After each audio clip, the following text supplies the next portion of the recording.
Bonjour, ici Stéphanie Dionne de l'École branchée, en direct du colloque Entre deux montagnes, où j'ai la chance et le plaisir de m'entretenir avec Monsieur Pierre Lachance, qui est conseiller pédagogique au Récit national en mathématiques, sciences et technologies. Bonjour Pierre. Bonjour, ça va bien? Ben oui, ça va bien. Merci beaucoup d'être là avec nous. Écoute, c'est un honneur.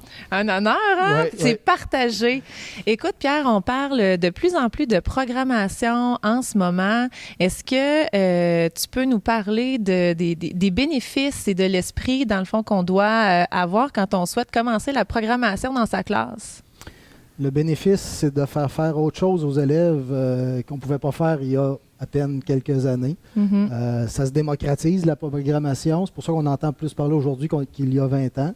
Parce qu'il y a 20 ans, c'était pour une élite, je dirais. C'était pour des gens qui veulent programmer avec une syntaxe, texte, point-virgule, accolade. Il y avait Là, toute une connaissance spécifique à avoir pour faire la plusieurs programmation. heures de cours pour pouvoir réussir à faire bouger un carré à l'écran. OK. Présentement, en 30 secondes, nos élèves peuvent faire ça. Donc, ça a démocratisé. C'est rendu partout. Le code est dans tous les appareils. Il est rendu universel. Donc, c'est partout. C'est pour ça que c'est rendu sur toutes les lèvres aussi. Donc, la programmation, on entend beaucoup parler. Puis les bénéfices, ben, c'est ça. Ça a ajouté des objets à manipuler pour les mathématiciens, les sciences, etc. OK. On manipule des objets qui n'existent pas, c'est-à-dire la boucle, de faire répéter un ordinateur une certaine action. Ben, sur papier, c'est compliqué. Ouais. Donc là, ça existe. Donc, c'est d'autres objets à manipuler qui amènent d'autres, peut-être à la compréhension meilleure de concepts, etc. Donc, il y a des bénéfices. Tantôt, à l'atelier, je disais, pourquoi programmer? Ben, c'est parce que c'est bon pour eux, tout simplement. OK. C'est bon pour eux. Puis, quand un enseignant qui se dit « Je suis curieux de me lancer en programmation », est-ce que cet enseignant-là doit se dire « Je vais avoir plusieurs soirées ou journées à passer en formation pour débuter » ou il y a quand même des choses qui sont à leur portée, qui leur permettraient de mettre ça en action tout de suite en classe? M. Lyons, dans sa présentation tout à l'heure qu'on a eue ce matin, a dit si vous voulez savoir comment vos enfants apprennent, essayez de jouer dans Minecraft. Nos enfants apprennent à programmer présentement tout seuls. Apprennent à programmer avec des applications qu'ils trouvent sur leur tablette, ordinateur et autres. Donc, c'est accessible. L'enseignant qui veut faire pareil, ben, lui, il faut l'accompagner. Et il y a eu des outils qui sont développés pour le faire. Donc, code.org. OK. Va être une plateforme pour justement accompagner davantage l'enseignant que l'élève, mais l'enseignant, ça lui offre une plateforme pour initier le code de la programmation dans sa classe. Donc, il va pouvoir se créer une classe, inscrire ses élèves et il va apprendre tranquillement à travers différents défis à programmer. OK. Ça l'accompagne, puis là, je fais... Je caricature en disant que c'est pour le prof, mais c'est vraiment ça, pour le sécuriser lui, parce que l'élève, on pourrait le lancer dans une application comme Scratch Junior ou autre, et plein d'autres logiciels. Il y en existe maintenant, je pense qu'il en sort un par semaine, mais pour aider l'enseignant à démarrer, code.org, et il y a également d'autres plateformes là, qui existent et qui aident à démarrer, à comprendre c'est quoi programmer, les avantages, le comment. OK. Techniquement, les enseignants, ils ont besoin, j'imagine, d'avoir, ils s'enregistrent sur le site web, mais ils ont besoin d'avoir leurs outils en classe ou un laboratoire.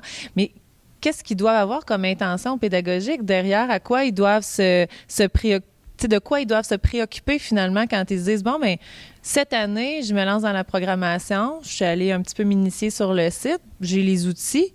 Qu'est-ce qu'ils doivent avoir en tête comme intention pédagogique?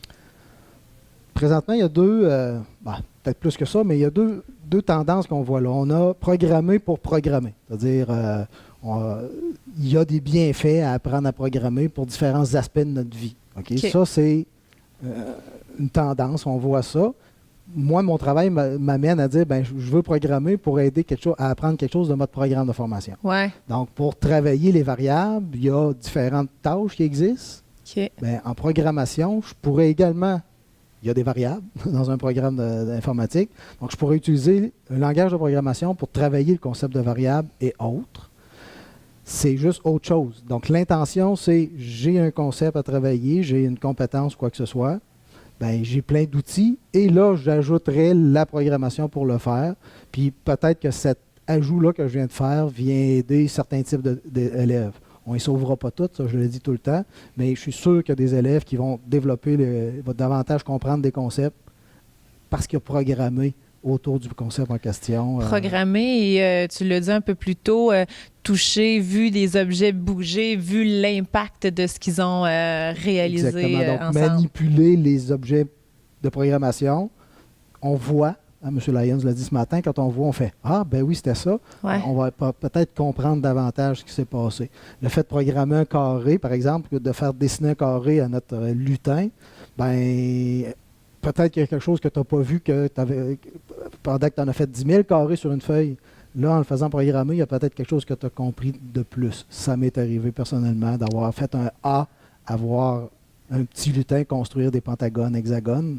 Il y a eu quelque chose qui s'est allumé en moi il y a à peine quelques années. Là, puis c'est pas parce que j'ai pas suivi de cours de maths dans ma vie, je n'avais pas saisi tout ce que ça pouvait représenter. Comme quoi, on peut toujours continuer d'apprendre quelque chose tous les jours, nous aussi. Il faut. Si on arrête, je pense qu'on meurt. Ça, c'est mon avis personnel. Oui, bien, il y a quelque chose de stimulant dans cet apprentissage-là. Puis c'est ça, c'est un nouvel outil en la programmation. Bien, nouvelle.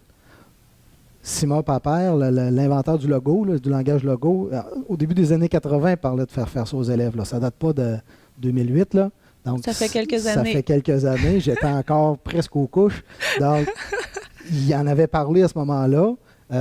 C'est juste que, bon, il parlait à quelques personnes qui avaient la possibilité d'avoir un appareil entre les mains pour programmer. C'était pas encore... Là, les élèves en ont tout un dans leur poche. Donc là, c'est possible de faire ce que lui a rêvé de faire au début des années 80. Donc c'est pour ça, entre autres, qu'on parle de programmation de plus en plus. OK. Puis, qu'est-ce qui... Parce que dans le fond, tu encadres beaucoup les enseignants à débuter, à les rendre confortables, à leur donner tout ce qu'ils ont besoin pour commencer. Mais qu'est-ce qui est leur flamme ou leur déclencheur? Ou encore, qu'est-ce qu'ils aiment beaucoup voir quand ils font de la programmation avec leurs élèves? L'étincelle dans leurs yeux. Dans les yeux des élèves? La réussite. L'élève qui réussit à faire la tâche que l'enseignant lui a demandé.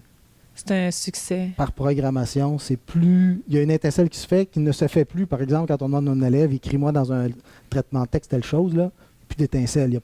J'ai pas réussi à écrire un mot en gras.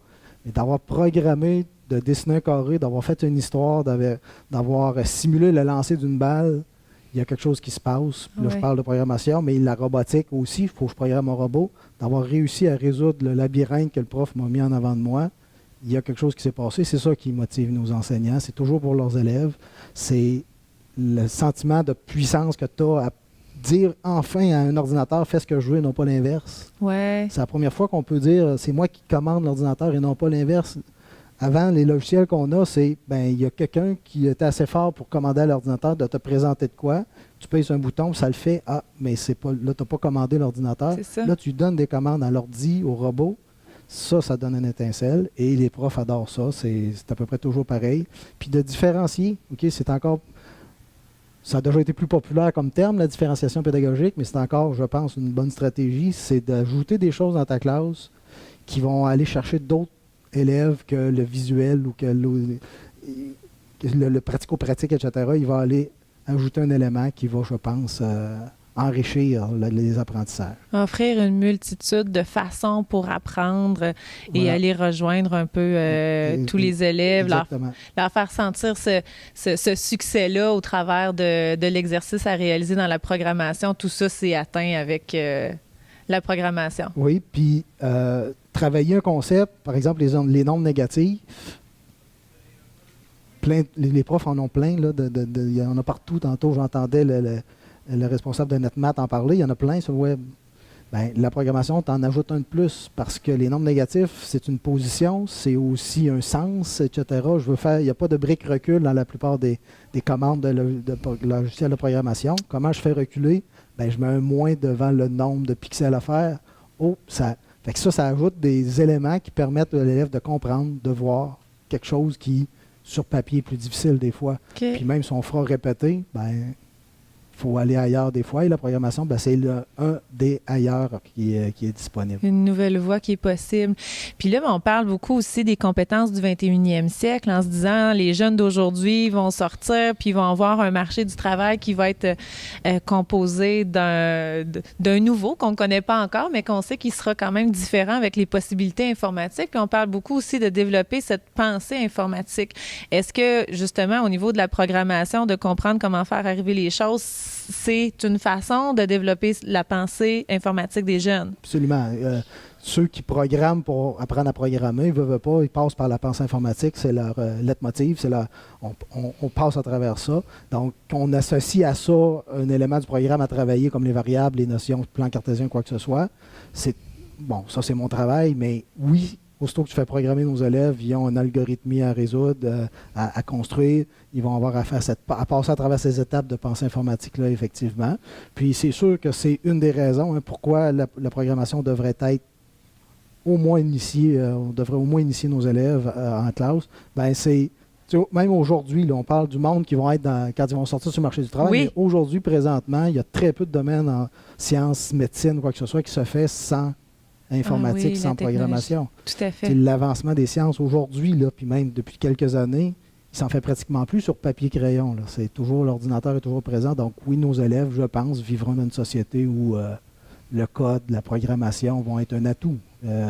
Comme la lecture, l'écriture l'a déjà été. Je veux dire, quand on s'est mis à démocratiser ça, ça l'a fait des avancements. Ben, la programmation, pour moi, on est en train de vivre la même affaire en lien avec la programmation. OK.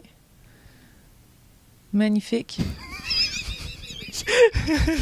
Mais j'ai tellement plein de scénarios. Non, mais il y a tellement de scénarios et de débouchés qui sont apparus dans ce que tu as dit. Puis c'est vrai que ça a transformé la science, la médecine, toutes les possibilités. Donc, il va en avoir encore plusieurs qui vont s'ouvrir avec le monde, avec ces jeunes-là. De nouvelles approches, il va se créer des nouveaux outils, il va se créer des...